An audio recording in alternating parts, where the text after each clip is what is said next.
ចាជំរាបសួរបងប្អូនជំនាញខ្ញុំចាវីដេអូថ្មីនៃ Channel ពន្លឺតម្រុយឆ្នោតយួននៅថ្ងៃថ្មីថ្ងៃទី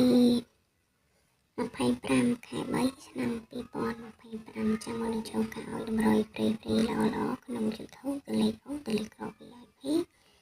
សូមបងប្អូនជួយ like ជួយ share និងជួយ share កណ្ដឹងនេះខ្ញុំបានមកដើម្បីទទួលបានវីដេអូថ្មីជារៀងរាល់ថ្ងៃពី Channel ពន្លឺតម្រុយឆ្នោតយួនបងប្អូនចង់បានលេខល្អលេខបញ្ជាក់មកហើយទំនាក់ទំនងនាងខ្ញុំបានតាមរយៈ Facebook ពន្លឺត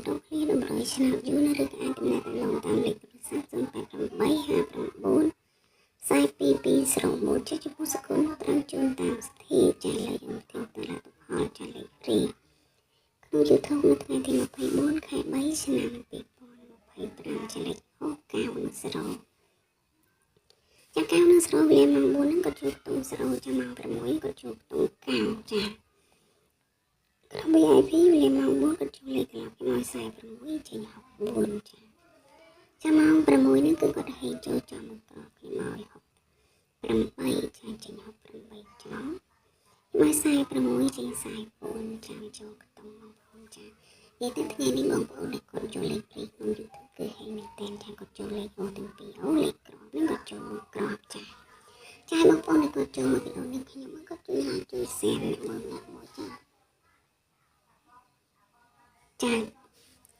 ជួយចែកលេខអ្នកមួយផងបងប្អូនចាចំពោះបងប្អូនដែលគាត់ឆាតមកឬខលមកចាវេលាម៉ោង 4 ចាម៉ោង 4 ខ្ញុំឲ្យបងអា2882ចាមានចូលទេចាចេះ6ចាលេខបុកក្រោមខ្ញុំឲ្យ5394ចាវាចេញស្រោ20ចាមានចូលទីម៉ោង 4ចាម៉ោង 6 ហ្នឹងបងអាវាស៊ីមលេខបងប្អូនខ្ញុំឲ្យ84 48ចាវាចេញ85វាស៊ីមលេខបងប្អូនចា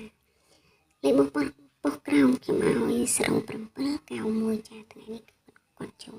91ក្រោបចានិយាយទៅ2ថ្ងៃបងប្អូនហេងចាម៉ោង 6 ហ្នឹងគឺគាត់ចូលលេខបុកមួយក្រោបចា91ចាបងប្អូនដែលគាត់ហេងនឹងជួយជូនសកលខ្ញុំបន្តិចបន្តួចតាមសទ្ធាដើម្បីឲ្យហេងទៀតចាខ្ញុំសកម្មថ្ងៃស្អែកចាហេងទៀតខ្ញុំនឹងរកលេខល្អបងប្អូនចាអញ្ចឹងការទៀងទាត់នឹងខ្ញុំមានតែប៉ុណ្្នឹងលើកនេះចូលមកឲ្យតម្រុយព្រីថ្ងៃថ្មីថ្ងៃទី25 ខែ 3 ឆ្នាំ 2025ចាពិសេសខ្ញុំឲ្យអូ9និង10ក្រោយ VIP ខ្ញុំឲ្យ86 45 23និង07បងប្អូនចង់បានលេខល្អលេខបញ្ចាំបងបញ្ជាក់មកអាចទំនាក់ទំនងមកនឹងខ្ញុំបានតាមរយៈ Facebook ពន្លឺដ៏គ្លៀតម្រុយឆ្នោតយួនឬក៏អាចទំនាក់ទំនងតាមលេខទូរស័ព្ទ08859 4224ចាវីដេអូនេះបញ្ចប់តែត្រឹមនេះជួបគ្នាវីដេអូថ្មីថ្ងៃស្អែក